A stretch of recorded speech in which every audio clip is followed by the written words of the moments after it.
Hi, it's Teresa with Crafty with Teresa. Thank you for joining me today. Today I have a quick and easy card video. The cards can take 5, 10, or even 20 minutes to make them. We'll let you decide.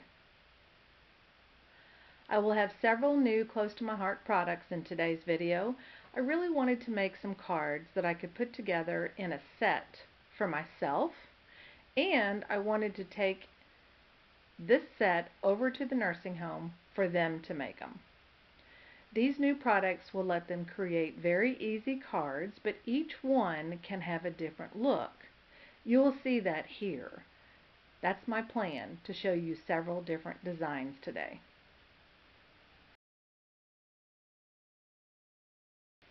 For those starting out in card making, I will also show you some ways to do it without much cost.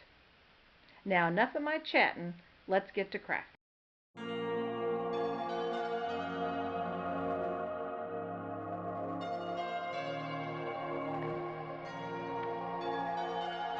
First, let's take a look at some of the items I'll be using.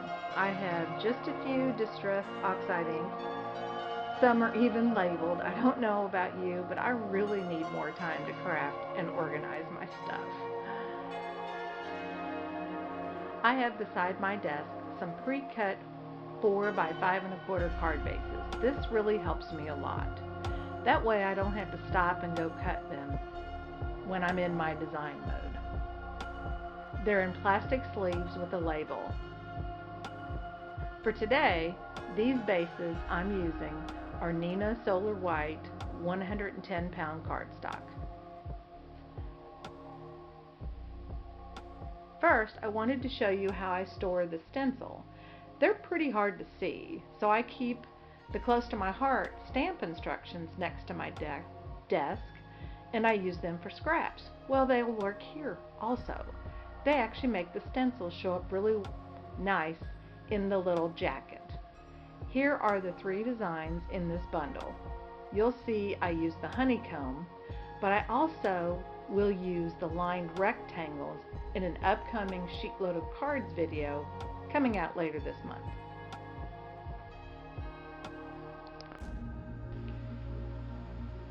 In this first card design, I grabbed my Theresa brown mat, and I've taped my cardstock to the stencil and to the mat. Now, I used painter's tape, but any washi tape would work here. I just happen to have that tape handy. Then I grabbed one of my picket fence brushes. I only have a small set, and I just clean them and use them over and over again. Next, I'll start adding the inks.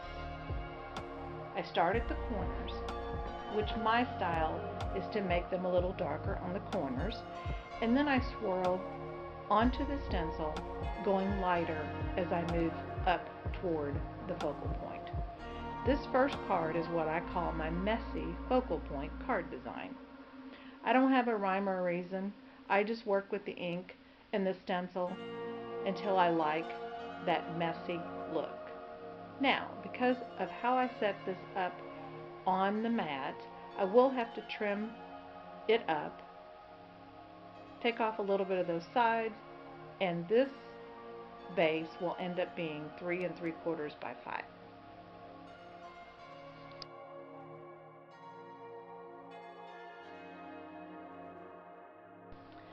Now, if you don't want to invest in a Versa mat, you could always create your own mat like I did in card design number 2. I basically took some old cardboard boxes, I measured them out and cut them up to be 4 1/4 by 5 1/2, which is a standard A2 size card. My plan is to put this template together that allows me to quickly line up the bases in the same spot each time, making it easy to make multiple stenciled backgrounds.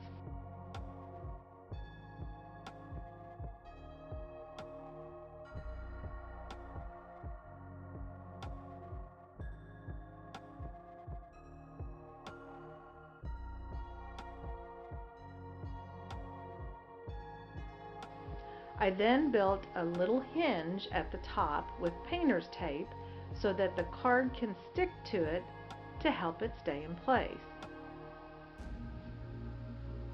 Now to hold down the card, I wanted little tape. I just added a little painter's tape.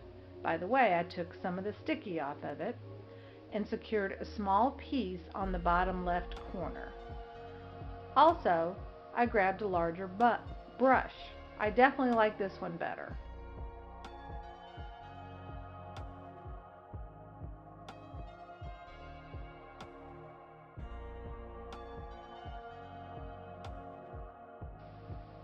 By building this template and not taping it to the mat, it allows me some movement of the stencil and the base. I'm right-handed and I feel more comfortable when I can move it around to do my stenciling. Now, I stencil again with the ink to get the look that I want.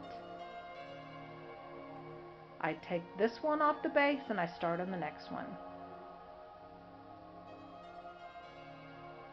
Here's another example of a messy look.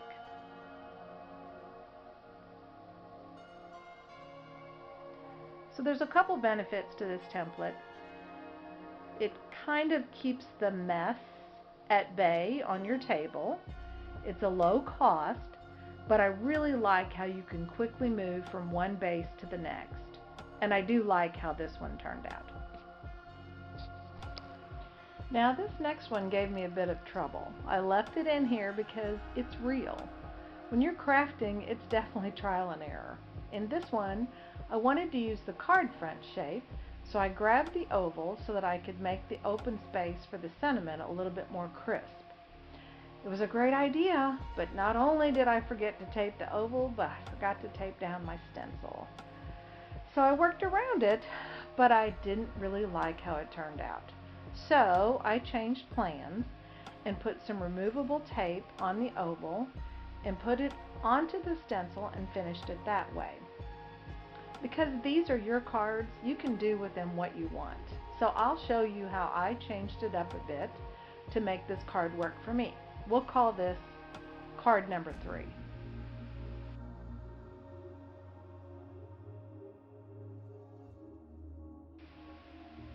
In card number 4, this one is my favorite. It was the easiest and I can see me making multiple backgrounds like this. This time I taped the oval with the removable tape facing upward and attached it to the stencil. I added some additional painter's tape and voila, a very crisp section inside the background for our sentiment.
Now I wanted to go ahead and get some different sentiments on here, so I grabbed my stamping tool and just started going to town. I needed to get an uplifting card made to send to a very dear, sweet second mom to me. So I grabbed that sentiment, and I know she'll love it. I sped this up quite a bit because it's the same process, just showing you the different bases again. I did hold out that card number 3 so I can do some doctoring up work on it.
Now to fix card number 3, I simply took an oval, drew it on a piece of white cardstock, and just cut around it. I'll erase my pencil lines and you'll see that it fits nicely onto that card base. Next, I grabbed another Distress Oxide ink to make it stand out, and then I'll top it off with some Dimension also.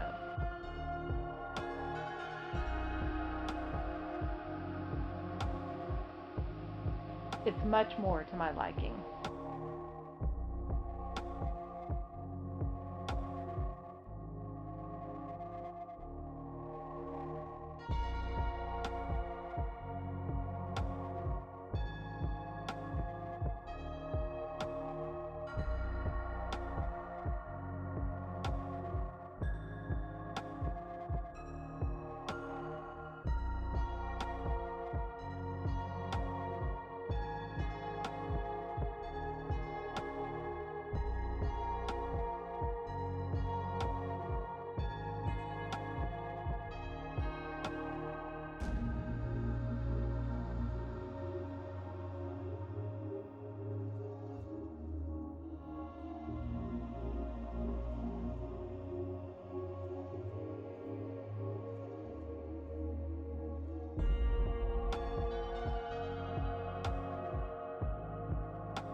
Next, I wanted to show you there are so many ways you can use this. I've shown you how to create your own space, messy and crisp.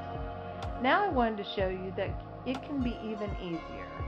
Because this video was getting pretty lengthy, I sped it up a bit, but I did want you to see this. I showed you earlier how I used the oval. Now let's take a look at the hexagon front card shape stencil. I'll just quickly show you how easy it was to make this birthday card. I used the shape in the first one. The second one, I used the frame or the inside of it to make the crisp shape also. So many different ways. Just pick the one that works for you. I have not finished the raspberry and the mustard seed cards yet. I plan to take these with me to the nursing home and let the residents finish them up. But I did want to show you some of the cards I've already made. They're done in different inks, but the same look and feel as the others. My first card took me less than 5 minutes. The next two took a little more time, but they're stepped up a bit. The last one, the residents of my class this week voted. They wanted this one for our April class.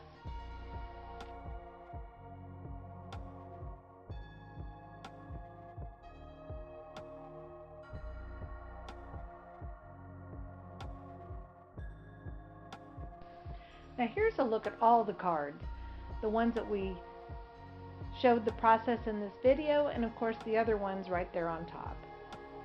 My main goal is to show you that you have so many options when you are creating cards. Make it your own. I've found that that's worked the best for me. Now stay tuned, because I will have another video coming out in the next week or so showing you the sheetload of cards video this month. I sent out a post on YouTube kind of giving you an idea of one of the designs, but I have several others that I'll be showing.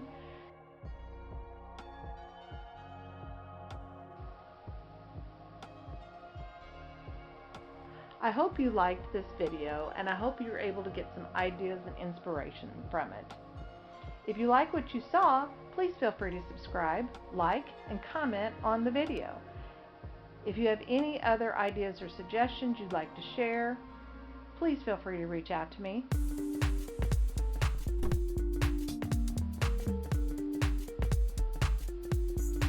Thank you again for joining me, and until next time, have a great day.